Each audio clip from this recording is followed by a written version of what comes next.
Welcome to Church Biz. I am your host, Reverend Patrina White McClure. I am so excited that you are joining us on today. We have a very special guest. But before we get to introducing her, remember that WCEG Network is your non-profit community radio station. We are a 501c3. So if you are looking to sow into fertile ground, please give us a call at 404-490-8646. Or you can go to our website to get that same phone number at www.wcegtalkradio.com. And then you can follow us on Facebook, Instagram, Twitter, YouTube at WCEG Network, and contact us through those mediums, and we will respond to your request.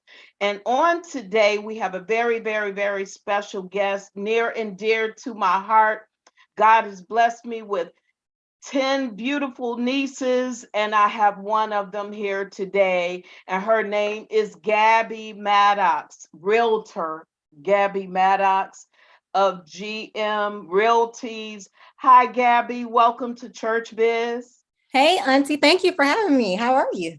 Wonderful. So good to see you. Good to see you as well. All right, we have so many questions, but I do want to introduce you a little bit to our guest. You are an educated young woman, you are a mother, you're engaged, you Yes. have your own realty company. Yes. How did you get to this point of selling real estate? So it started off, I was in business to business sales at first at T-Mobile, and I was one of their top business to business sales. And, that comes from door knocking, cold calling, and, I'm young and I'm vibrant. And I'm like, you know what? If I can do this for a major company and be their top sales associate in business to business sales, let me try to get into other arenas of selling things, and I never looked at it as selling. I always thought like I was providing solutions to people, right?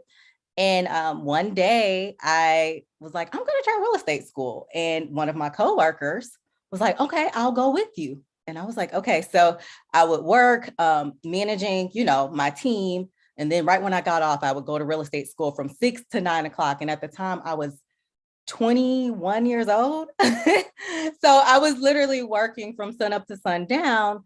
And I ended up getting my real estate license, Auntie. And then within the first 6 months, I did not sell one house. And I was like, I don't know if I'm gonna be good at selling real estate. I was like, I'm usually good at stuff, but I spent so much time educating myself. Whatever course there was, I would, go to that course. If it was anything I could do to educate myself, I would call at least 100 leads a day. I would door knock trying to see if anybody wanted to sell their house because we were in a different market 10 years ago, right? Whatever it took, I was doing it. I was partnering with top agents saying, hey, if I get any deals, I want to work with you. I don't care about commission. I want to start enlightening my community about real estate because I heard that 90% of millionaires became so through real estate. So I'm like, what is this great tool that I don't know much about? And from there, I went to one of my friends. I was prospecting, which is, hitting the ground running again. And I was at one of my friends' graduation party and I was telling people, hey, if you're thinking about buying and selling, just starting conversation, going over market statistics with them. And I ended up getting my first listing. And from there, after my first year, I ended up selling 15 houses. And I ended up being the number 10 agent in my office. And then the next year it went up to 30.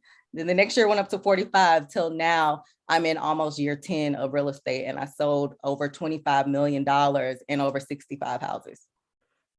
Congratulations. Alone. Yes. And you do put in a lot of work. You do keep your ear to the ground, if you will. You do knock on those virtual doors or actual doors or face-to-face doors. Yes. And you're putting in the work necessary to get a proper return, correct?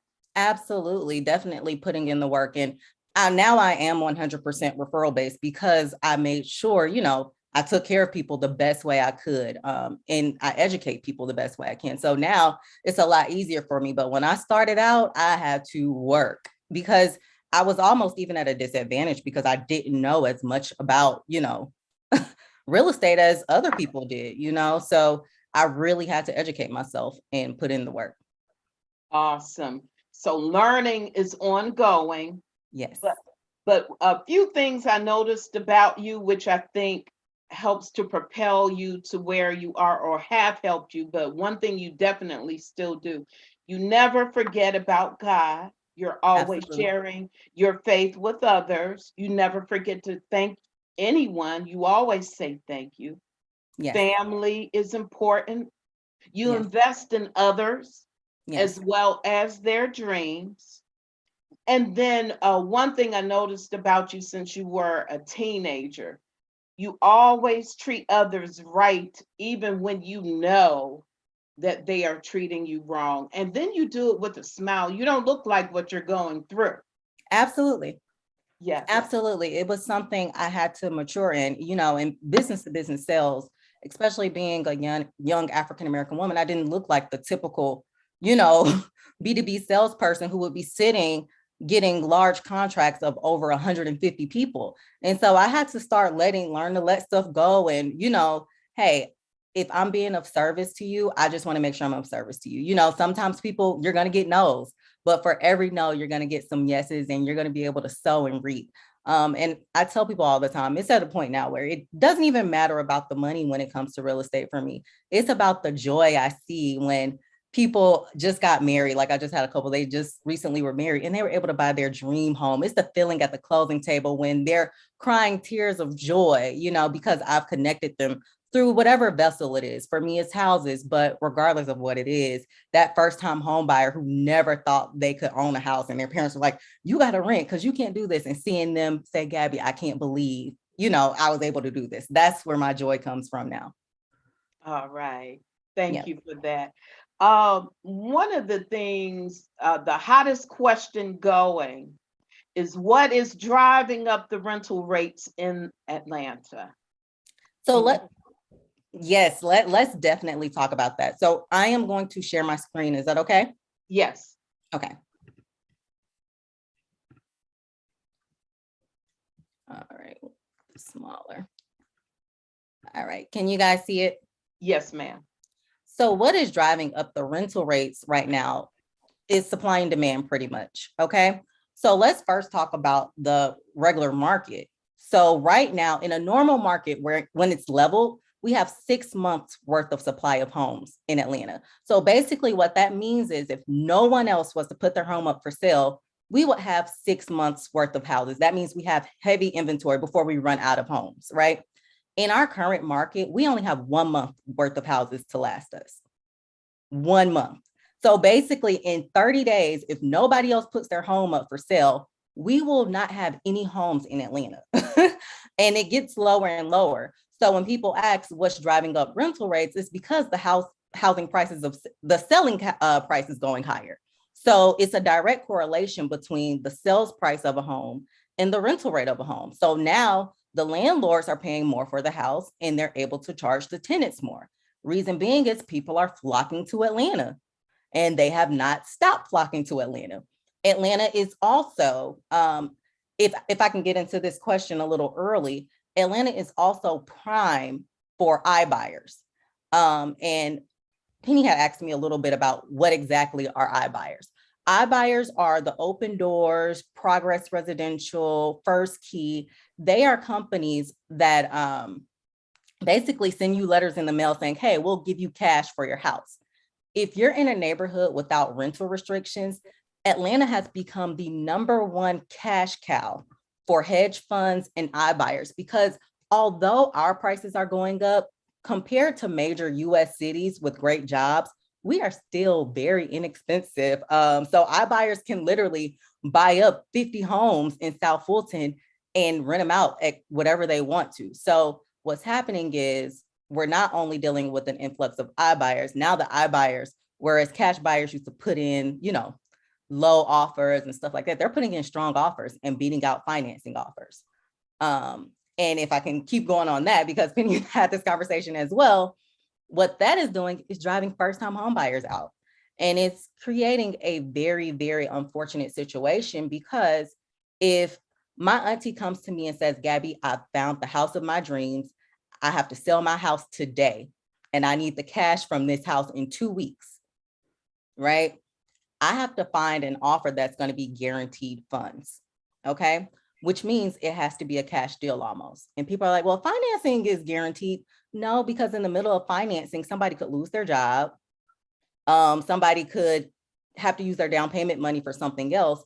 And now you're under contract for selling your home and need the money. And this financing deal has fallen through. Whereas with a cash buyer or an iBuyer, we know for a fact that that money is going to be there, which makes it more pretty for most people. And a lot of people like iBuyers because they don't have to worry about showings.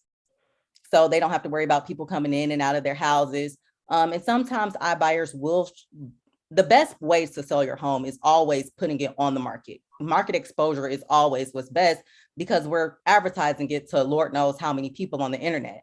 But when you sell to one direct cash buyer, you're kind of limiting your sales. But some people are like, hey, it's worth it for me because I just don't want people in and out of my house. I have kids, I have stuff to do around the house. I just don't want a whole bunch of people in and out of my house with the pandemic going on. So that kind of explains why rental people are having to pay more for the houses. So they're charging more rent.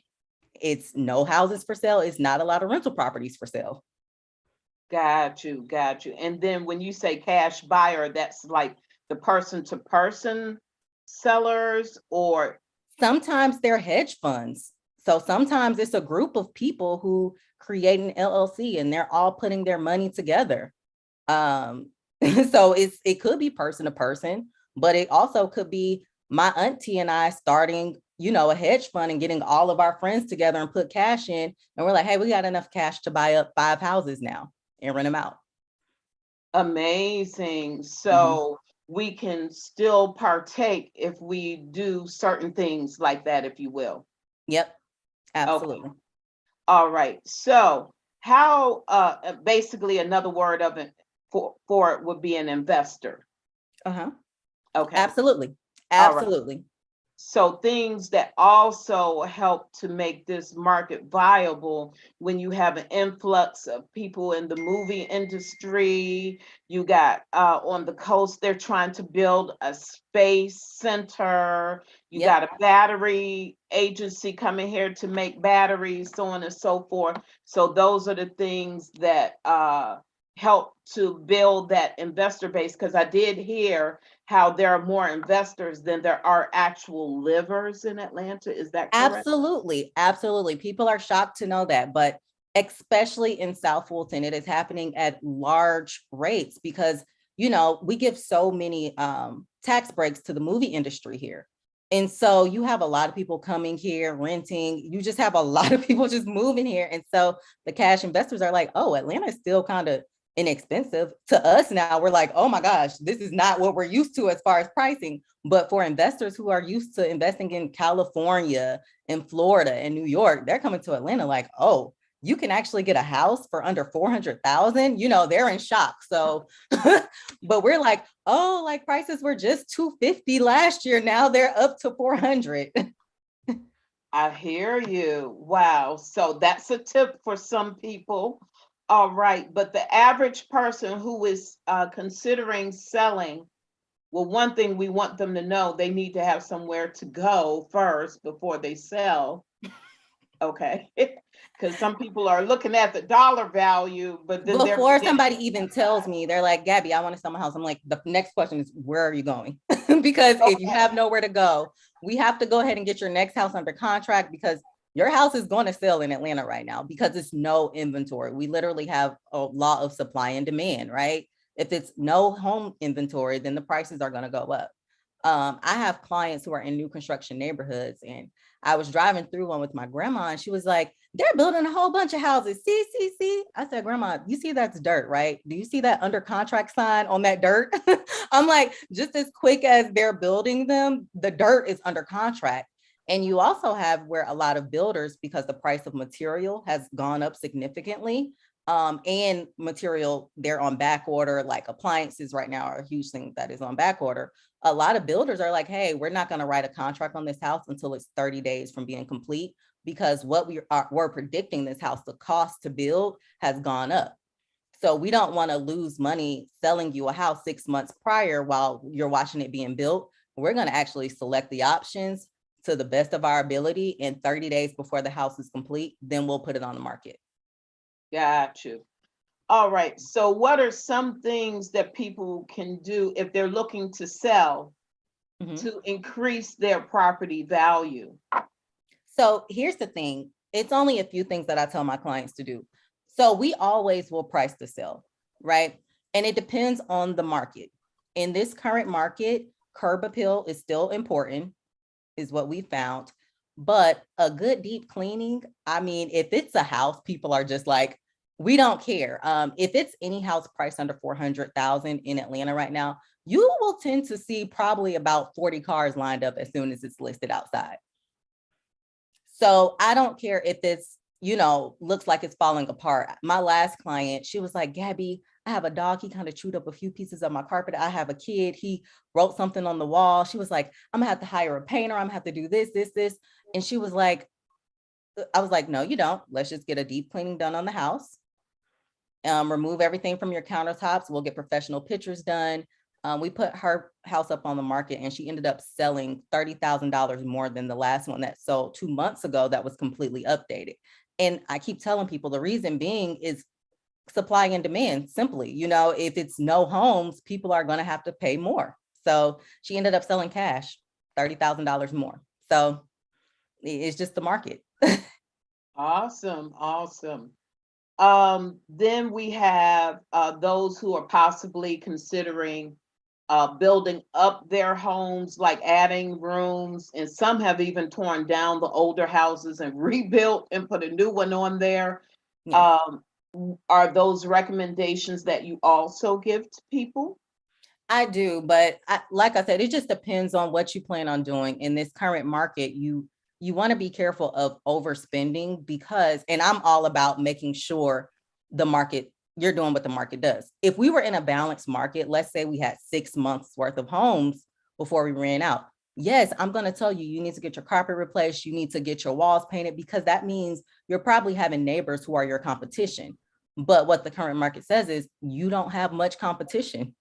And so I strongly recommend against it. You have some people who are like, and you have some people who disagree with me on that. But in this market, I'm not going to tell my client to do a million things to their home when literally just about all my clients are walking away with no issue. What we will do is supply a budget. So instead of doing repairs to their house, because I want to make it as easy as possible on you, we'll say, hey, in lieu of repairs, we'll give you a $3,000 check at closing to your contractor of choice to make the necessary repairs that you want. Or we'll give you a $3,000 painting allowance or money to replace the carpet to your contractor of choice at closing. And we'll take that from the settlement statement.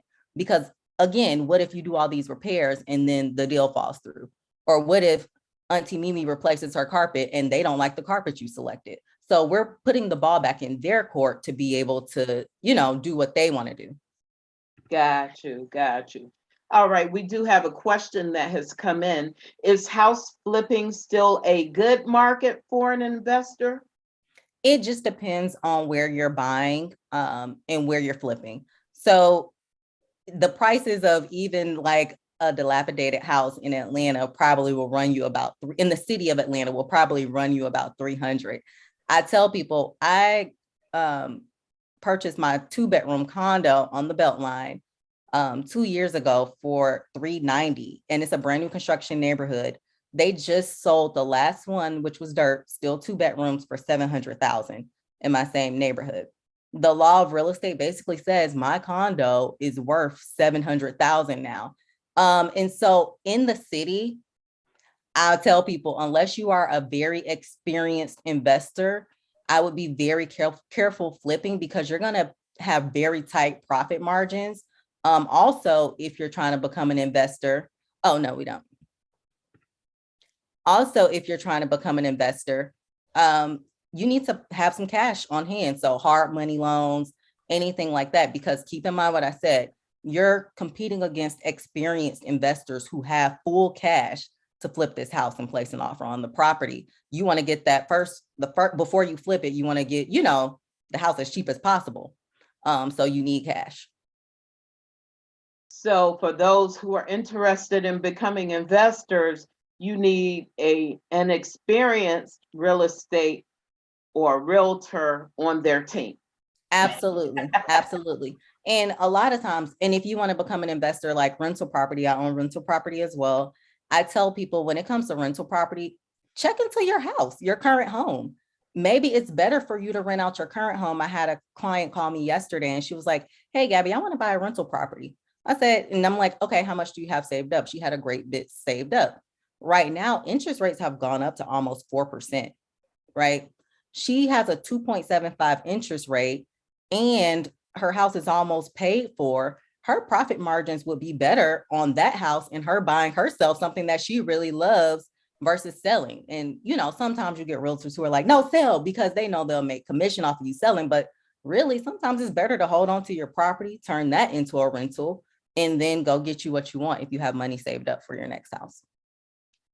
I think that's a wonderful idea. We just went to North Carolina for the Christmas holiday, and we rented a house Mhm. for like $2,500 for 4 days, 4 nights, that kind Yeah. of thing. So and the owner, because the house was large enough, she stayed down there, but we had still another 3 floors to play Yep. on. Yep. And so you don't have to sell your property, but consider renting it out. And so that's a good tip for some people who have that kind of property and that kind of money to invest. Um, um, I, in I today's time, how much down payment is needed in this kind of market? So in this kind of market, the numbers are still the same.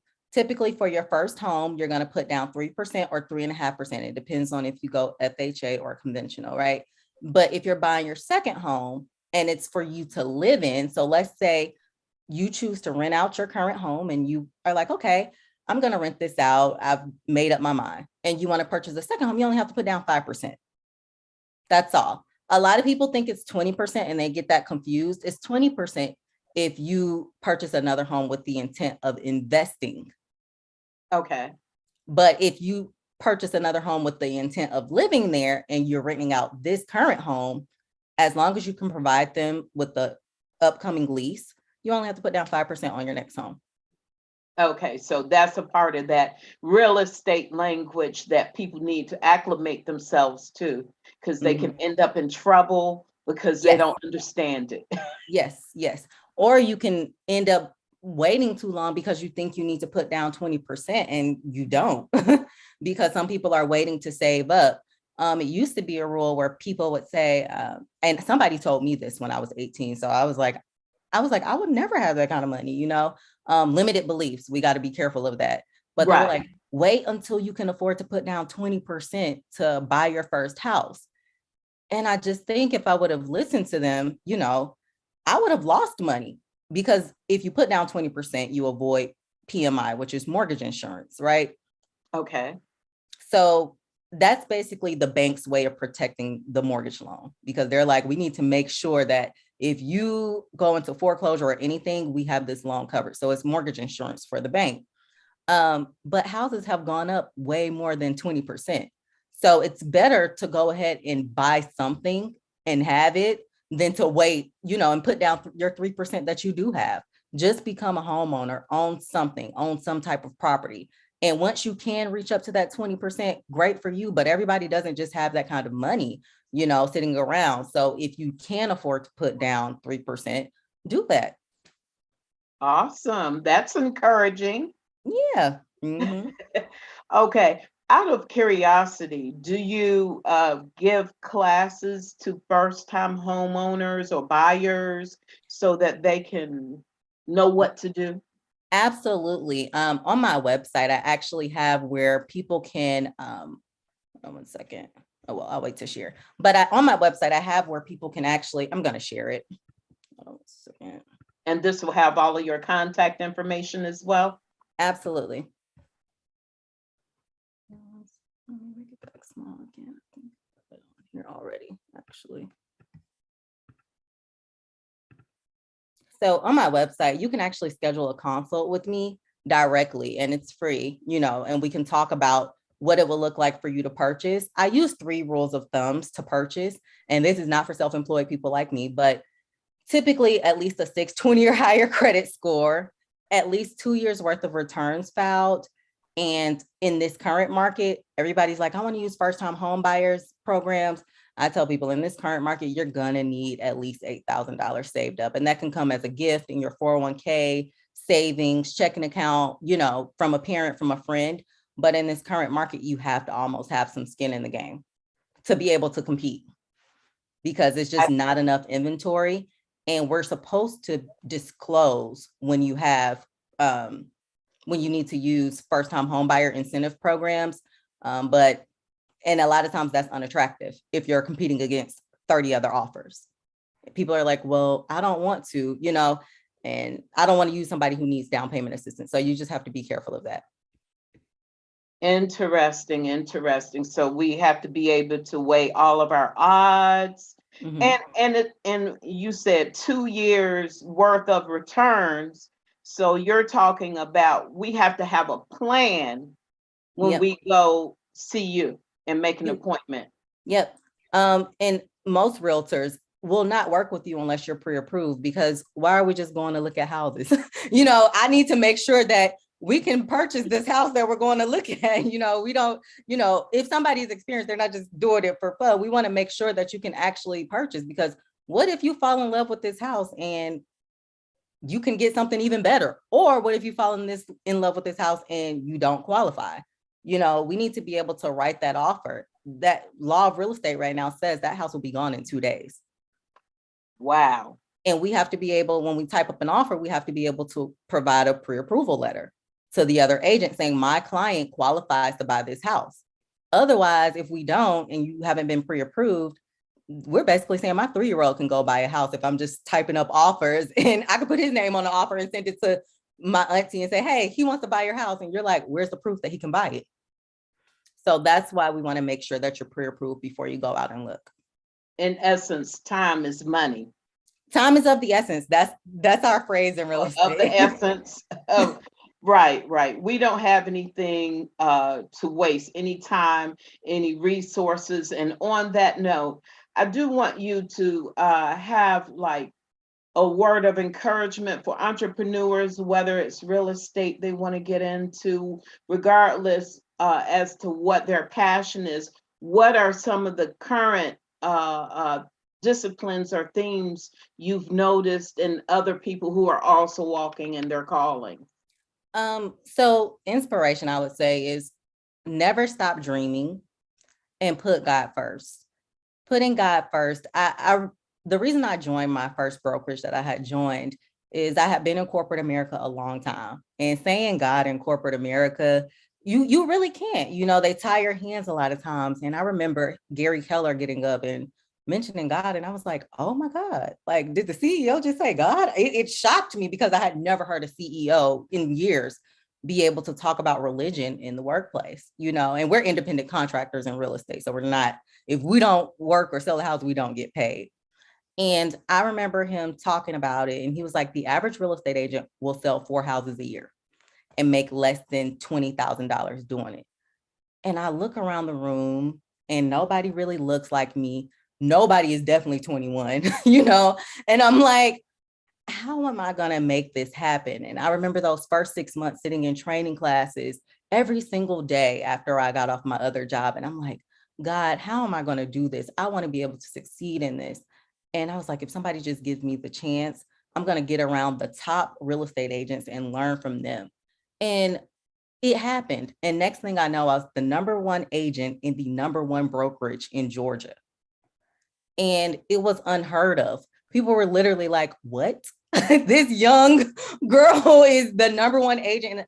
So dream big. I remember looking at my first client who brought a $400,000 house. I was like, oh my God. And at the time I was 21. I'm like, you can afford a $400,000 house? Like, that is crazy. I had never seen it before, and she was a brown woman. And I'm like, I've never seen it. And now I'm probably like, okay, it was a big deal, but I could never see myself being able to afford it. And to be able to say that God has blessed my business enough to where my son can go to a top private school, to where I own over $2 million in real estate and have rental property. It's no limit to what God can do in your life. Don't ever stop dreaming big. I always see a meme going around on Instagram, like, let me get off Zillow looking at $3 million houses. No, keep on looking at those $3 million houses. One day that's going to be yours, So never stop believing. If you put in the work, because you got to work. If you put, that's the part people miss sometimes. I'm like, you still got to work. People always like, it looks easy now. I'm like, yeah, it's a lot easier now. But when I started out, I worked my butt off, and I worked my butt off for my clients, first time home buyers. I did a lot of stuff just to make sure that I was sowing the seed so I could reap the benefits later on. So I will say, don't stop dreaming and put God first. Wonderful. That is so encouraging. One of the things I would like to address is, how do homeowners hurt themselves tax-wise, especially in the 318? If you're in Atlanta, you know that's the zip code 30318, and a lot of people lost their property because they didn't manage their taxes, and now we have those investors coming in, buying up all this. Well, So my condo on the Beltline is in Summerhill.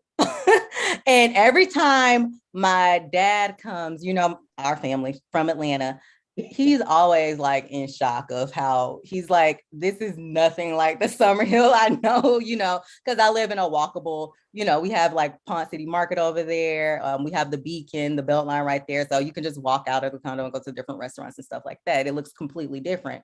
So let's talk about taxes, and I want to talk about it in two different ways.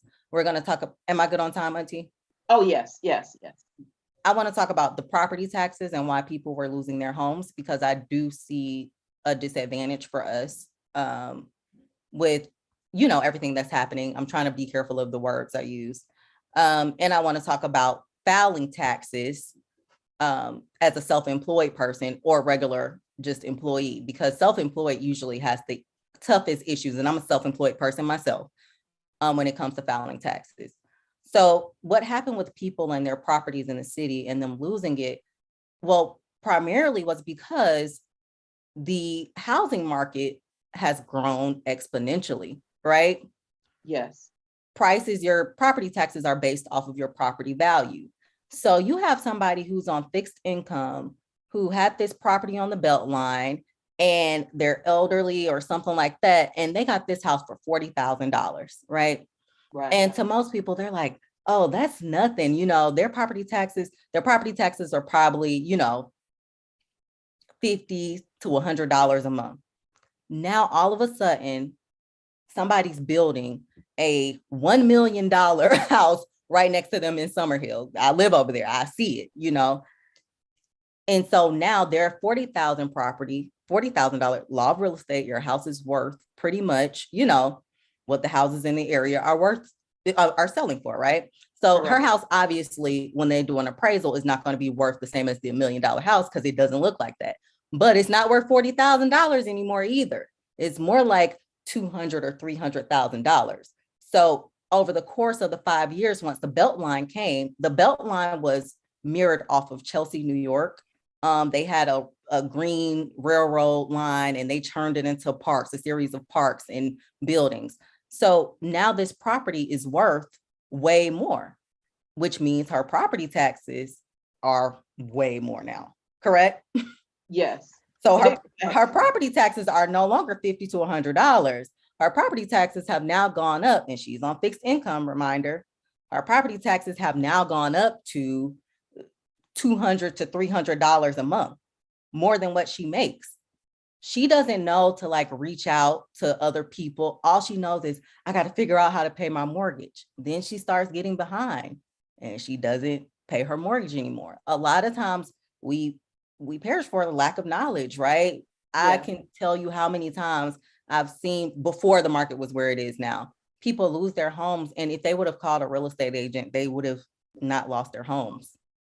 Or they wouldn't have had the foreclosure on the record. They could have just sold it and made money, but they didn't know any better, And so what a lot of them ended up doing was they didn't even know their properties were worth what they were. So they either did two things. They would let their house go into foreclosure because they couldn't afford the property taxes anymore and they didn't know to reach out to somebody, or they didn't realize their houses were worth 300,000 because they're like, this house looks so bad. You know, they don't realize the land value. The one thing you can't move is where the property is located.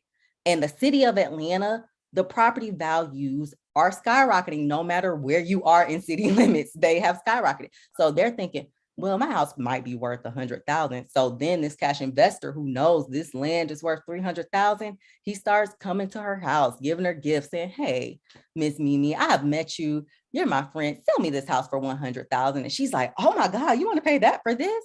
Not knowing that her house is worth 300,000, but she didn't reach out to a realtor to figure that out. So now she's giving away her house because she can't pay the property taxes. And she's just happy because they're paying more than what she thinks it's worth, not knowing that it's worth 3 times more. So I remember the mayor getting on TV telling people, stop taking these cash offers before you speak to an actual realtor who knows what they're doing, because you could be settling for a lot less, especially for houses in the city. They think my house run down, nobody wants it. They want that land. They want that land. Trust me. Mm-hmm. So a realtor does more than just sell you houses or help you sell yours. They also help you keep your house. Absolutely. Absolutely. Okay. And I think that's going to ring loud to the audience on today. So thank you for that one. Wow, interesting. Now, are there ways people can we can reduce our taxes, if you will, our tax value?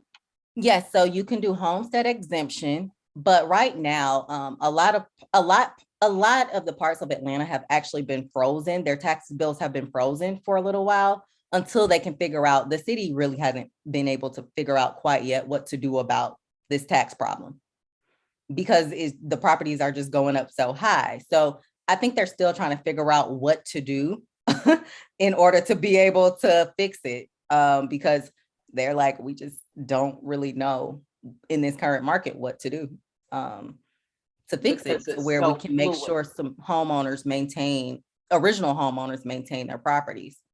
And then you asked me about filing taxes as self-employed too, as well, Auntie.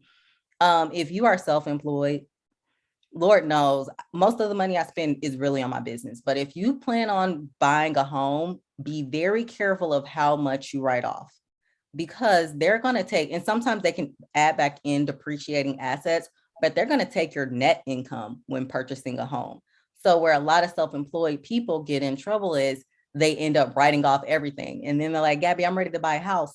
And the lender is like, Gabby, they showed $15,000 worth of income. And I'm like, you told me you made, 400,000 this past year. And they're like, I did, but we wrote off everything. I'm like, yeah, like you need to be able, they're going to take an average. If your business is less than 5 years old, they're going to take an average of your income that you reported, net income, over the past 2 years. You do have bank statement loans, but the interest rates tend to be higher, way higher, because they're going off of your bank statements, and your paperwork still has to be extremely tight. So I tell self-employed people, be careful how much you write off, for sure. Interesting. Excuse me. So what does it look like if I'm a first-time home buyer and I come to you? What does that process look like? So the first thing is, I have you book on my website for whatever times we have available that works for us. It'll send you a calendar invite telling you, hey, this is the time. We literally have a short conversation. I asked you those 3 questions that I told you earlier. Do you know if your credit score is above 620 or not? Have you filed 2 years worth of returns? And sometimes it's different things that fit into situations. Like sometimes somebody has lost a parent and they left them $500,000. They may not have a job. They don't need a job. They can pay cash for the house, So it's certain things that obviously don't fit that criteria. But for 85% of people, 2 years worth of returns, 620 or higher credit score, and at least 8,000 plus saved up in this current market. And that amount of money you need changes. if it was 3 years ago, I would tell you we can use the down payment assistance program easily, but now sellers are like, I'm definitely not going with the down payment assistance offer because if this falls through, my money isn't guaranteed to me and I need my money because I'm already under contract on my new house. Remember what I told you, I make the sellers find a home to purchase before we sell their house. So those funds, they usually need to be guaranteed. And so those are the three things. If somebody tells me yes, the next step is I refer them to a mortgage lender. The mortgage lender, they fill out the applications with the mortgage lender. It takes maybe about 15 minutes now. And then they get a pre-qual letter, which the difference between a pre-qual and a pre-approval. Pre-qual basically means they haven't seen all of your documentation, your taxes. They're kind of going off of what you say. Once we get the pre-qual letter, they send it to me. I schedule your buyer's consultation. Working with a realtor on the buying side is potentially free in the current market. So you don't typically pay a buyer's agent anything. They work with you for free. The seller pays them. And so we do a consult where I walk you through the home buying process from A to Z, because I want to make sure you understand what we're up against before you go out. And I think that's a step a lot of real estate agents miss because people are like, why do we keep losing offers? Why do we keep losing offers? But if you equipped them prior to going out, they would understand like we are in a market where any house that's listed is probably going to get 30 to 40 offers right away, especially if you're in the city. So we go over that, then we go out and start shopping and looking for a house. And after we shop, you close. Pretty simple. Awesome. Awesome. So we can get rid of all of the jitters and all of that instead of, like you said, expound your mentality or how you see things and just jump out there and start learning the process as opposed to thinking, like you said, the 20% idea, saving that at the beginning. You Mm-hmm. might just only need the 3% if you reach out to those who know what to do and how to guide you through the process. Mm-hmm. All right. So right now, I did have a question. How do you know if you are getting a good deal when you are buying a property or selling it? But you already addressed that. And then you already addressed what is driving up the rent in the Atlanta area. It's about supply and demand, and really, Absolutely. but where does the law play into this? Auntie, I literally posted that on my Facebook page probably about a month ago. I said, it's unfortunate, but it's going to eventually have to be some type of government regulation when it comes to this. I don't know if they can cap rental rates. I don't know. A lot of investors are also upset because they feel like on the other end, during the pandemic, a lot of people just weren't paying rent, even if they could, because they knew they were protected. And so a lot of investors too are like, why should they be protected if we weren't protected? And a lot of people think, and when I say investors, I mean people, landlords, and not hedge funds, big companies, but normal landlords like me, what do you do if I'm depending on this income to live, or this income pays for my kid to go to college, or things like that. So the government is definitely going to have to step in and probably cap rates soon, rental rates soon. But it's still supply and demand. I don't really know how that's going to create more housing for us or allow people to catch up.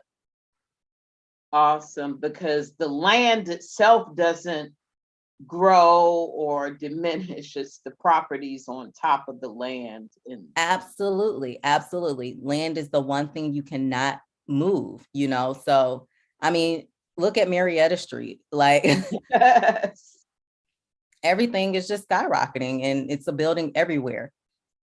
Yep. yes, the nooks and the crannies, even little alleyways, just it's really, really interesting how even things were just 20 years ago compared to now, totally not the same. All right, so the different types of real estate, you have your commercial Commercial, properties and then your personal properties. residential. Okay. Mhm. And so for the commercial properties, and I have a special passion, of course, Mhm. for churches who have lost their properties for various reasons. I mean, they always go out of business. I don't want to say always, but they have a tendency to go out of business because they have a vision. But if the people don't contribute to the vision via tithes and offerings, the bills are still coming in, the mortgage is still there, it still costs money for air conditioning, heat, water, so on and so forth. Do you have a special word of insight you want to give to that particular commercial owner or the church that's considering shutting its doors and selling the property? I think that's a really tough situation to be in, because especially in inner city churches in particular, because they typically serve inner city people who may not be able to have as much in tithes and in offerings or income to give as much as they would want to give. And that's a tough situation to be in, Auntie. I do know, like, property values have skyrocketed, and I've seen it where churches have been taken via eminent domain, and they're making up reasons as to why the eminent domain makes sense to take churches. But that's a tough situation. I really don't have a word of advice for it, because it's like, okay, a church may have cost 150,000 and now it's worth 5 million, based on how much land they have in the city. So it's really a tough situation to be in, if you can't afford to keep up with property taxes and things like that.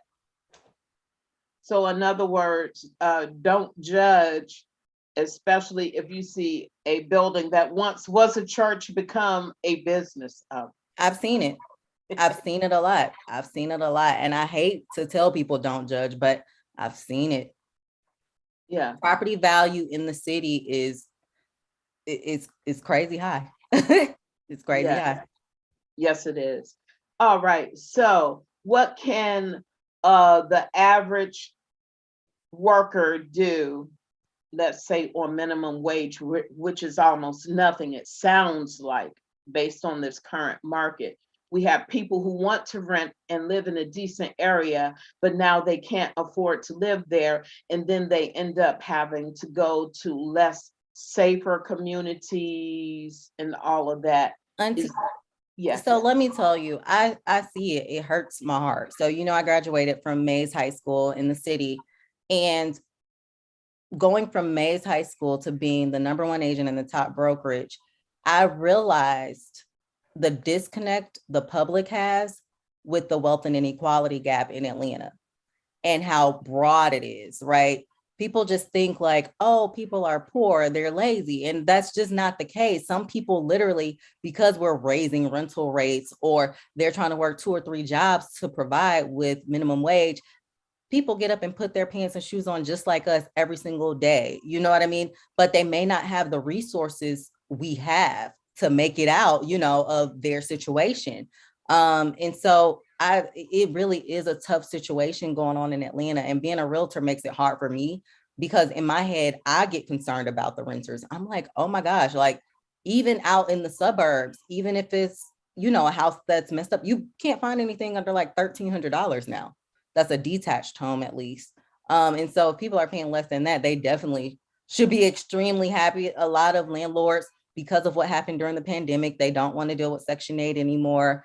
So you're dealing with a situation where it's going to continue. That wealth and inequality gap is going to continue. I don't know if you know, but Atlanta has the #1 wealth and inequality gap. Basically, in Atlanta, you're either rich or you're poor. It's one or the other. We have one of the largest wealth and inequality. We have the largest, wealth and inequality gap.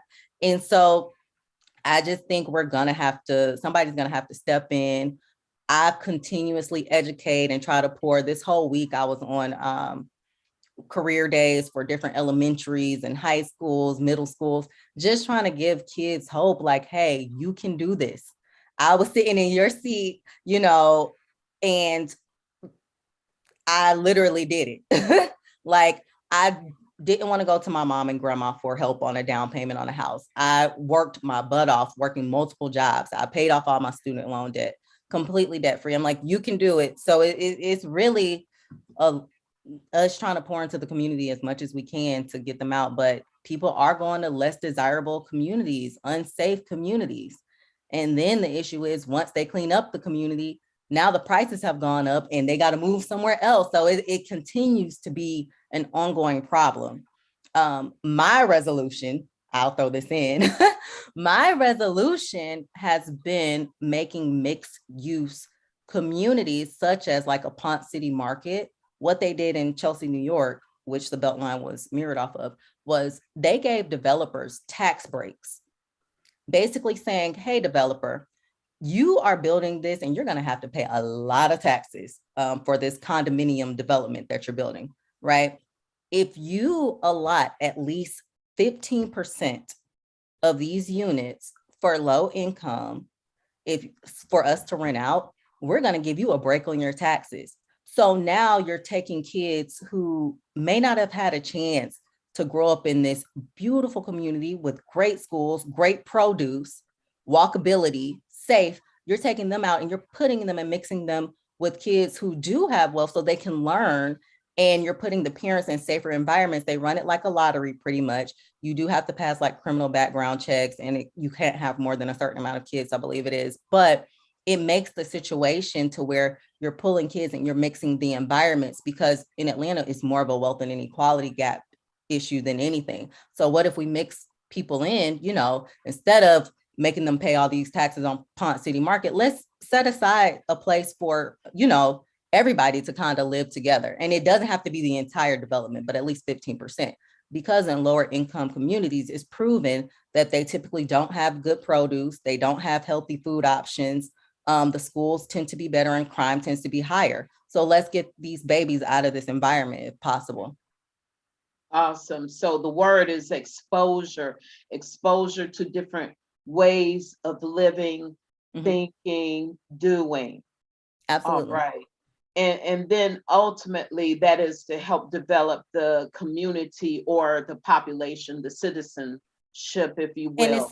And it's a win-win situation for both, because now this builder who built this expensive condominium place, and I'm talking about the condos in New York were like 1.2 million, and they set aside 10 to 15% and they gave it to lower income residents. And they were talking about how their quality of life changed.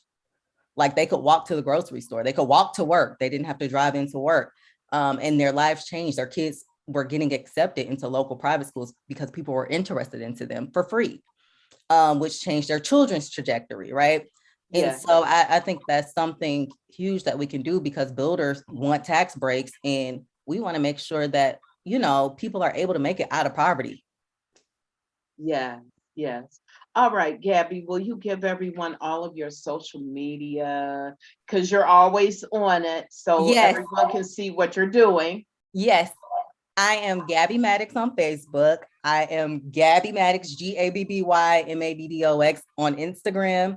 And I am Gabby, GabbyMaddox on Twitter as well. So Gabby Maddox on everything is my name. And your website address again? My website address is www.gabbymaddox.com. Awesome. It's real easy, everybody. Gabby Maddox, everything. Gabby Maddox, everything. Yep. All right. And then I have 3 words I want to shoot out to you. No, 4, really, really quick.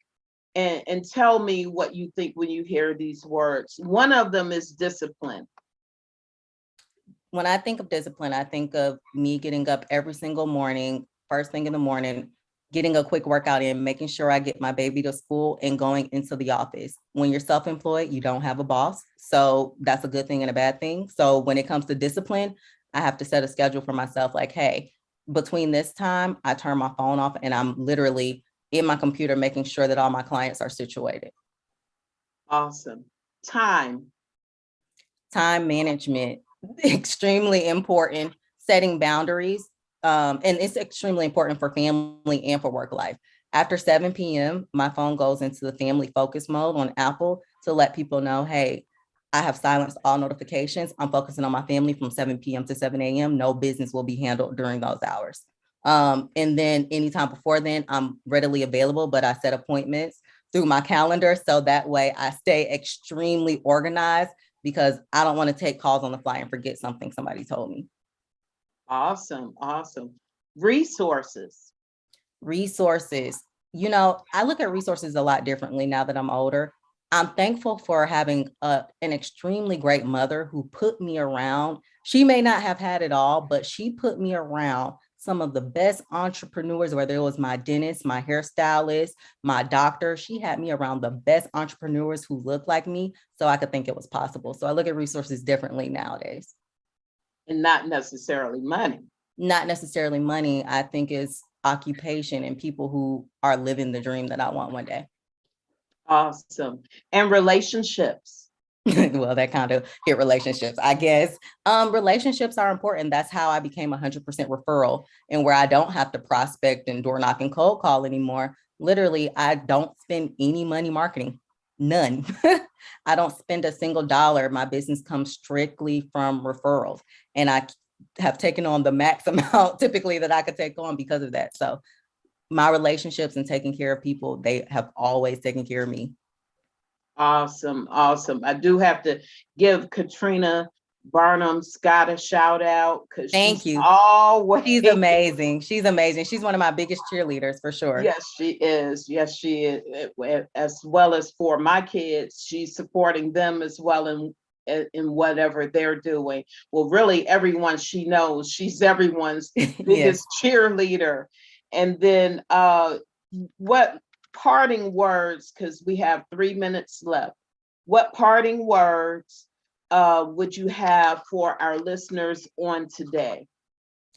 If you are currently renting, because this has been a huge thing, if you're currently renting, start preparing yourself and saving up money. I don't care if it's $5 to the side, whatever. Start preparing and saving money so that you can purchase, so landlords don't control what your rent is going up and down to.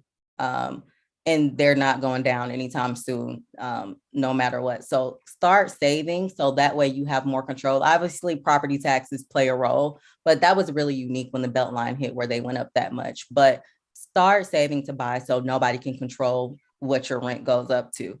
And then my other parting words is dream big. Don't ever stop, like I said before, but definitely renters. And if you're thinking about selling, find somewhere to go before you put your house up. Also, before dealing with any iBuyer, call a real estate agent and have them do what's called a CMA for you, which is a market analysis report, to make sure if you do choose to sell to an iBuyer that you know what their percent of commission is, because they still charge commission, and that they're actually paying you what your house is worth. Awesome. Awesome. That's a lot of information there. People have to do their own research nowadays. We are a part of the age of information.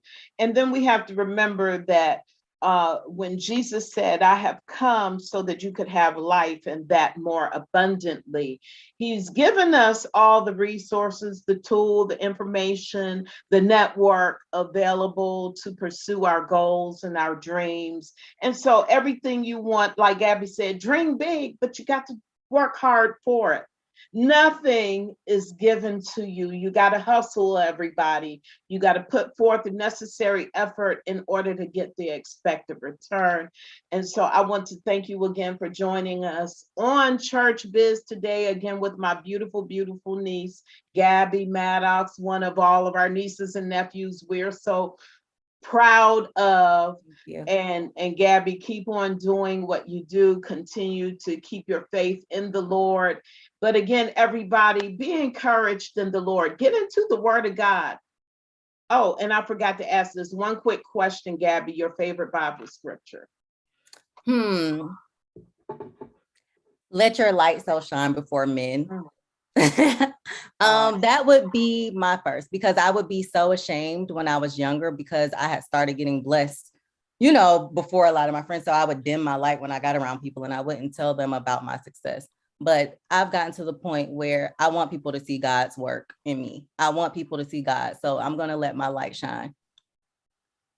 Praise the Lord. Mm-hmm. All right, everybody, that's your word for today. Find the Bible scripture, continue to trust in God and pray. Seek him and ask him to direct your pathways. We thank you again for being a part of Church Biz. I am your host, Reverend Patrina White McClure, and I look forward to seeing you next month. Take care.